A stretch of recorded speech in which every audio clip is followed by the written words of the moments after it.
I'm joined now by the Shadow Foreign Affairs Minister, Penny Wong. Penny Wong, well, can I say Happy New Year? We're in February now, I probably can't. Welcome to the program. We can say Kung Si Fa Chai. So I like Happy Lunar New Year. Well, let's go to this to start with, because China is actually unhappy with how its students were treated by Border Force, and Border Force says they have nothing to apologise for. Do you have concerns about what happened there? Well, I certainly have concerns about the reports. I mean, look, we have supported an approach which has put public safety first, which has taken a conservative and precautionary approach to public health and safety. However, how Border Force goes about its business, obviously it should do so sensitively, and students in those sorts of circumstances are in a stressful environment, a very unusual, possibly quite frightening situation. So I would hope that those officers conducted themselves with the appropriate sensitivity at that time. This was a decision taken and implemented within hours. The government says it acted quickly on the advice of experts to protect Australians. Are you satisfied by that? As I said, Chris Bowen has been engaged regularly, I think on a daily basis, with the Chief Medical Officer, and certainly we have been briefed about the government's, about the handling of the coronavirus. We are supportive of an approach which is, as I said, precautionary and puts public health and safety first. I did see some reports, however, that the Chinese government were somewhat blindsided by the announcement. I think that is a concern. You know, we do have an obligation in the national interest to handle our relationship with China sensitively, and I think it is a concern that the Chinese government was not advised prior to the Prime Minister making what was an important announcement. The international student market is worth billions of dollars a year and is already set to take a big hit from the coronavirus. Are you worried about damage to our reputation?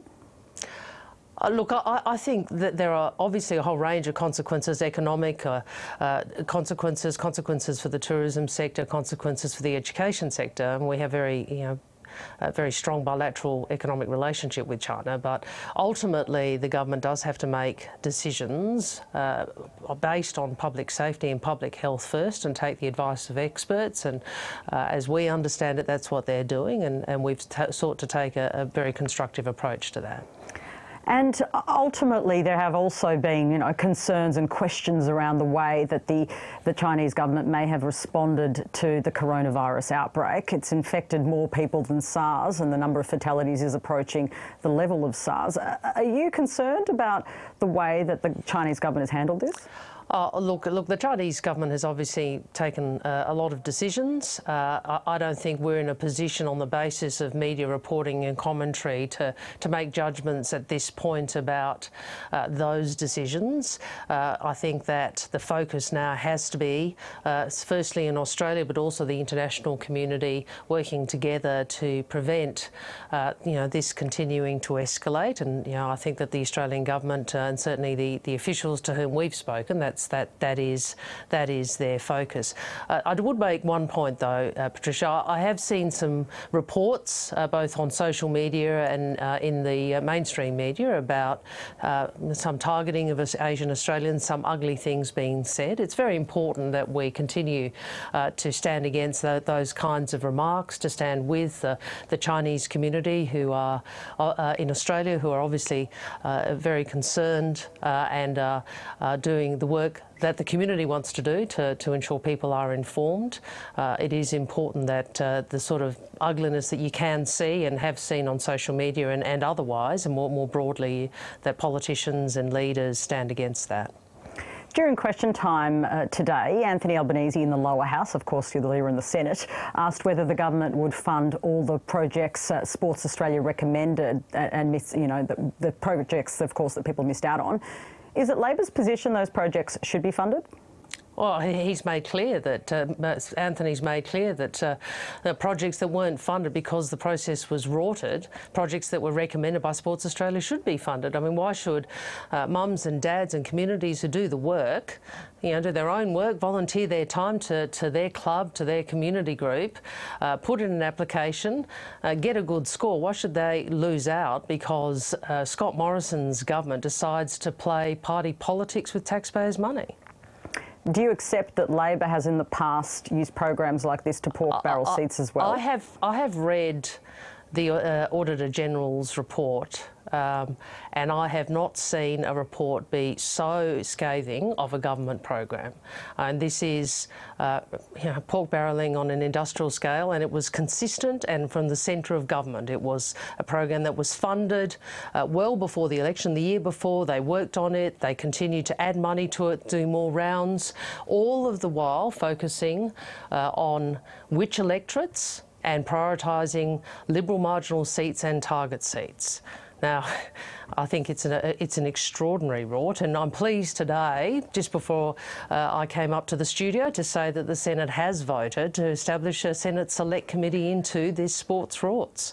Well, you have preempted my next question. So Peter Dutton made the point that, you wouldn't be surprised that Labor and the Greens voted in favour of this investigation. Did he mention that One Nation, Centre Alliance and Jackie Lambie also supported it? Now, that's a pretty broad group of senators supporting a select committee. We don't have many votes like that in the Senate, let me tell you. And the reason. So what do you want to achieve with this inquiry? What sort of questions will be asked? Who will be hauled before it? What are you trying to do here? Well, we need to get to the bottom of this, and we need to pursue the Prime Minister and his office's involvement.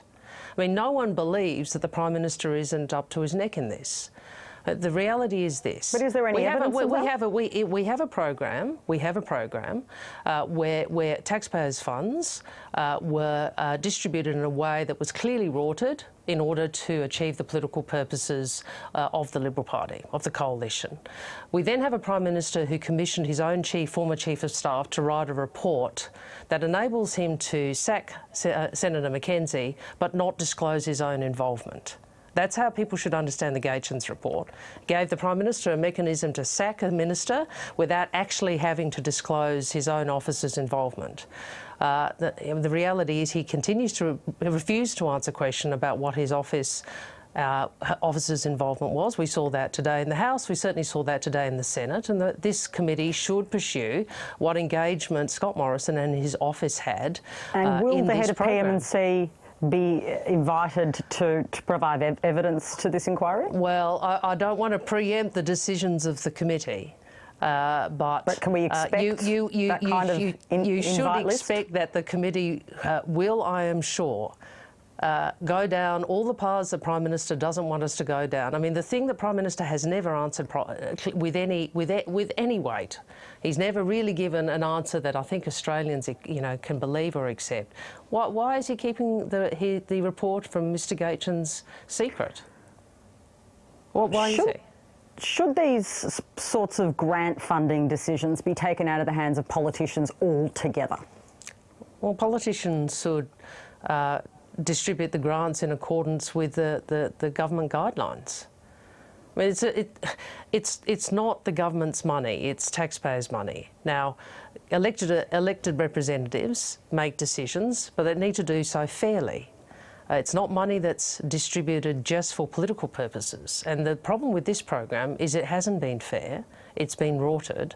The criteria, the overriding criteria, and the Auditor General makes this clear, that there is a clear bias in the program whereby the Minister's office intervened to ensure that grants that were less worthy from Liberal marginal seats, coalition marginal seats, and from target seats the coalition was focusing on, were more likely to get grants than more meritorious projects, that the sports body had recommended. Now, that's political corruption.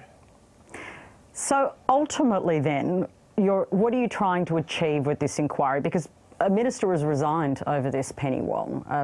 Bridget McKenzie's gone. I don't think it's an answer to have one minister take the fall, but the government say nothing else to see, and this is entirely legitimate. And I was pretty astounded in Senate question time. Obviously, I was in the Senate, so I couldn't see the House. I was pretty astounded in Senate question time, the arrogance of this government in dismissing these concerns and dismissing the Independent Auditor General's report.